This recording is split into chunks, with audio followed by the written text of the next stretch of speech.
কেন S-400 এর সঙ্গে জুড়ছে IADWS সিস্টেম? কেন স্পেস বেস স্যাটেলাইট সিস্টেমের সঙ্গে লেজার ওয়েপন সিস্টেমকে জোর দেওয়া হচ্ছে? মিশন সুদর্শন চক্রে কি তবে ভয়াবহ প্ল্যান? টার্গেট কি তবে পাকিস্তান?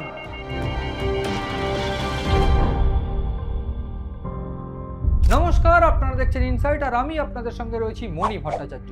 পাকিস্তান ভারতীয় সেনার টার্গেটে এবং এই যে বিশেষ পর্ব বা বিশেষ অনুষ্ঠান, আমি এতে বলতে চাইবো যে প্রাথমিকভাবে ভারতীয় সেনা কিন্তু এইবার একটা ভয়াবহ প্ল্যান করতে চলেছে বলেই বিশেষজ্ঞরা মনে করছে। একদিক থেকে নরেন্দ্র মোদী নিজেদের দেশকে আত্মনির্ভর হওয়ার যে বার্তা দিয়েছে, সেই বার্তায় মিশন সুদর্শন চক্রে যে ভয়ানক প্ল্যান ভারত বানিয়ে ফেলেছে, সেটা ভয়ানকের থেকে ভয়ানক বলা ভালো। তার কারণ আমি বলতে চাইবো যে পদ্ধতিতে ভারতীয় সেনা নিজেদেরকে আপগ্রেড করেছে, অপারেশন সিঁদুর করার পর বা হওয়ার পর তারা বুঝতে পেরেছিল যে ডিফেন্সকে কোন কোন সেক্টরে কতটুকু ইঞ্জেকশন বা কতটুকু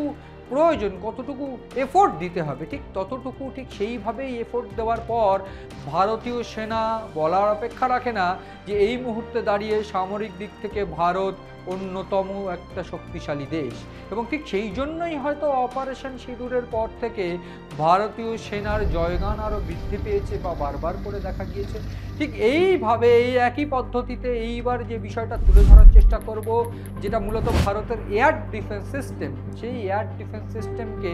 ভারত অত্যাধুনিক উপায়ে যেরকম সাজিয়ে তুলেছে, S-400 যেমন রয়েছে রাশিয়ার, ঠিক সেই রকমভাবে এইবার স্যাটেলাইট বেস বা স্পেস বেস যে স্যাটেলাইট সিস্টেম বা নজরদারি, দেশের বাইরে থেকে উপগ্রহ চিত্রের মাধ্যম দিয়ে শত্রু দেশের উপর নজরদারি, সেই সিস্টেমকেও কিন্তু ভারত এইবার নিজেদের কবজায় আনতে চলেছে। তার পাশাপাশি যে বিষয়টা আমি একটু বলে রাখতে চাইবো যে ভারতের যে সেনাবাহিনীর তরফ থেকে কিন্তু শুধু স্যাটেলাইট বেস নয়, লেজার বেসড ওয়েপন সিস্টেমের দিকেও কিন্তু অত্যাধুনিক উপায়ে নজর রাখছে। ঠিক এই দুটো সিস্টেমকে সঙ্গে নিয়ে, S-400কে সঙ্গে নিয়ে যে উন্নত প্রযুক্তির এই মিশন সুদর্শন চক্রকে গড়ে তোলা হয়েছে, তার যে নিশ্চিত কোনো প্ল্যান আছে বা কোনো পরিকল্পনা আছে, কোনো টার্গেট রয়েছে বা কোনো মিশন রয়েছে, তা কিন্তু বলার অপেক্ষা রাখে না। ঠিক এই জায়গায় দাঁড়িয়ে আজকের এই অনুষ্ঠানকে আমি একটুখানি মাত্রা দিতে চাইবো এইটা বলে যে তবে কি টার্গেট পাকিস্তান? অপারেশন সিঁদুরের পর আমরা দেখেছি একাধিকভাবে একাধিক জায়গায় ভারতীয় সেনা মহড়া দিয়েছে এবং তার মধ্যে গুরুত্বপূর্ণ যে জোট, তলে তলে যে জোট বাঁধতে চলেছে বাংলাদেশ এবং পাকিস্তান, সেই জোট যে আরও শক্তিশালী হয়ে উঠছে, একেবারে স্বয়ংক্রিয়ভাবে ভারতের বিভিন্ন সীমান্তগুলোতে যে অ্যাকশন বা সীমান্তগুলোতে যে জঙ্গি প্রবণতা বাড়ানোর চেষ্টা করছে, সেইটা কিন্তু আমি আপনি সবাই কম বেশি বুঝতে পারছি। এবং ঠিক সেই কারণের জন্য এইবার ভারতীয় সেনা IADWS অর্থাৎ integrated air defence weapon system এবং সেই integrated air defence weapon system এবং ওভার দ্য হরাইজন যে লেজার নিয়ন্ত্রিত যে অপারেশন বা যে লেজার নিয়ন্ত্রিত ওয়েপন সিস্টেমে কিন্তু এইবার জোর দেওয়া হয়েছে। এবং নিজেদের যে মিশন সুদর্শন চক্রের মাধ্যম দিয়ে নরেন্দ্র মোদী যেটা 15ই আগস্ট ঘোষণা করেছিল, তার কয়েক মাসের মধ্যে এই যে উন্নত প্রযুক্তির সাফল্য, কি সাফল্য কিভাবে হলো সেটা আমি বলতে চাইবো। ভারত প্রাথমিকভাবে ডিফেন্স সেক্টরকে কিন্তু কয়েকটি বেসরকারি মাধ্যমে কিন্তু এনগেজ করে ভারতীয় সেনার DRDO এবং রীতিমতো হালের তরফ থেকে যে এফোর্ট দেওয়া হয়েছে, ঠিক সেই সব জায়গাগুলোর থেকে কিন্তু দেশীয় প্রযুক্তির যে সিস্টেম, এই যেমন IADWS বা ইসরায়েলের আয়রন ডোমের মতন পারফর্ম করা এই যে সিস্টেম, সেইটা কিন্তু এইবার ভারতের অভ্যন্তরে বা দেশীয় প্রযুক্তিতেও তৈরি হয়ে গিয়েছে। এবং আমি একটু বলে রাখতে চাইবো যে ইতিমধ্যেই মিশন সুদর্শন চক্রের মাধ্যম দিয়ে যে টেস্ট রেঞ্জ প্রাথমিকভাবে পরীক্ষা করা হয়ে গিয়েছে, আমরা জানি সেটা কম বেশি যে 6-7 হাজার রেডার, যেটা মূলত এয়ার ডিফেন্স সিস্টেমের মাধ্যমে যেসব যে রাডারগুলো রয়েছে, সেই সমস্ত রাডারগুলো কিন্তু আরও উন্নত প্রযুক্তির করা হচ্ছে। এবং এক্ষেত্রে আমি একটু বলতে চাইবো এই যে S-400-এর সঙ্গে কিন্তু বলার অপেক্ষা রাখে না যে এই IADWS এবং এই লেজার বেস ওয়েপন সিস্টেম এবং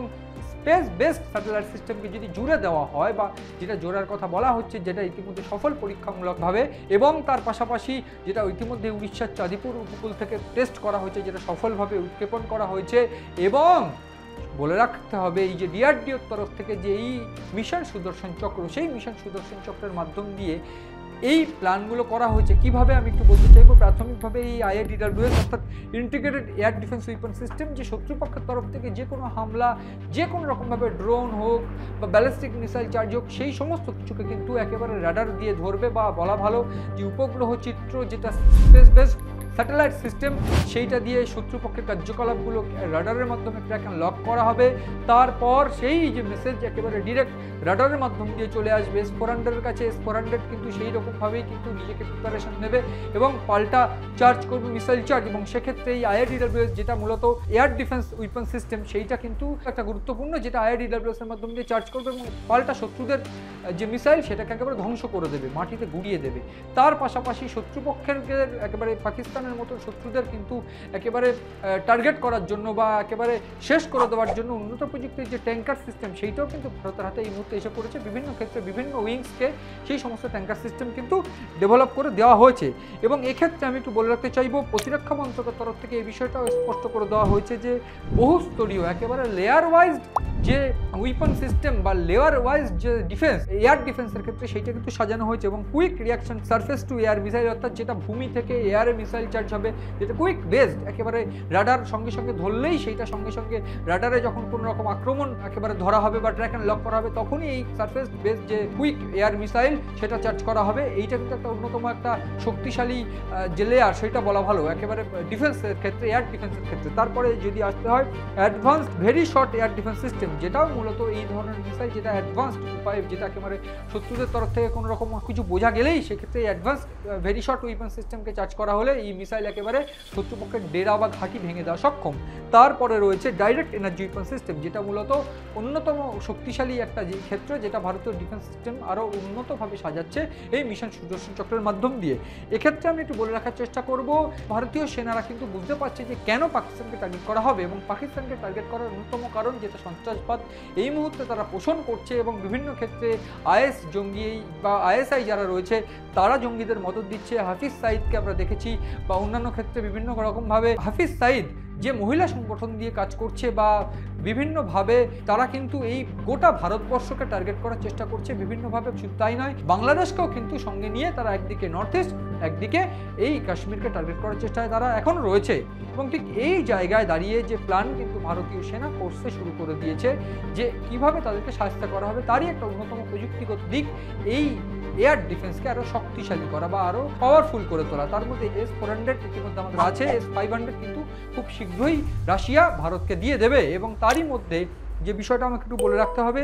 যে S-400-এর পাশাপাশি এই যে অ্যান্টিব্যালিস্টিক মিসাইল যেমনটা রয়েছে S-400 এবং S-500 যদি ভারতীয় সেনার কাছে এসে পৌঁছয় তাহলে যেমন অন্যতম শক্তিশালী একটা এয়ার ডিফেন্স হয়ে যাবে, তার পাশাপাশি এই এয়ার ডিফেন্সকে সাহায্য করতে 2030-এর মধ্যে 52টি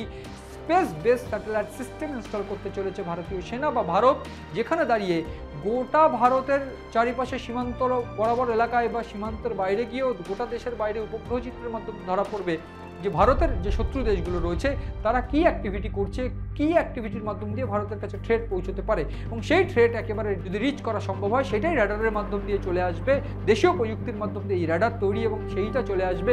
S-400-এর মতন যে এয়ার ডিফেন্স সিস্টেম, শক্তিশালী এয়ার ডিফেন্স সিস্টেম, সেই সমস্ত র্যাডারের মাধ্যম দিয়ে চলে আসলে সেক্ষেত্রে এই যে প্রতিরক্ষা ব্যবস্থাকে যে লেয়ারে সাজানো হচ্ছে সেই লেয়ারগুলো বিভিন্ন রকমভাবে ইউজ করা হবে, এবং সেক্ষেত্রে শত্রুদের কালঘাম ছুটিয়ে দেওয়া হবে বলেই কিন্তু ইতিমধ্যেই ভারতীয় সেনার তরফ থেকে প্ল্যান করা হয়েছে। এবং এটা বলার অপেক্ষা রাখে না যে এইবার কিন্তু এই ছকের মাধ্যম দিয়েই পাকিস্তানকে টার্গেট করা হবে বিভিন্ন রকমভাবে যদি সন্ত্রাস ছড়ানোর চেষ্টা করে। তবে এক্ষেত্রে একটা বিষয় পরিষ্কার, ভারতীয় সেনা কিন্তু অপারেশন সিঁদুরের পর যে জায়গাটা নিজের গড়ে তোলার চেষ্টা করছে বা করে ফেলেছে সেইটা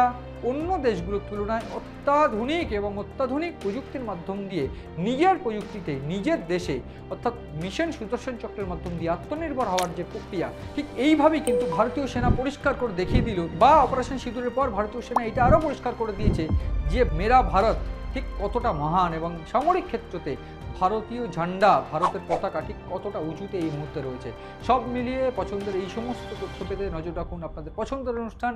ইনসাইটে।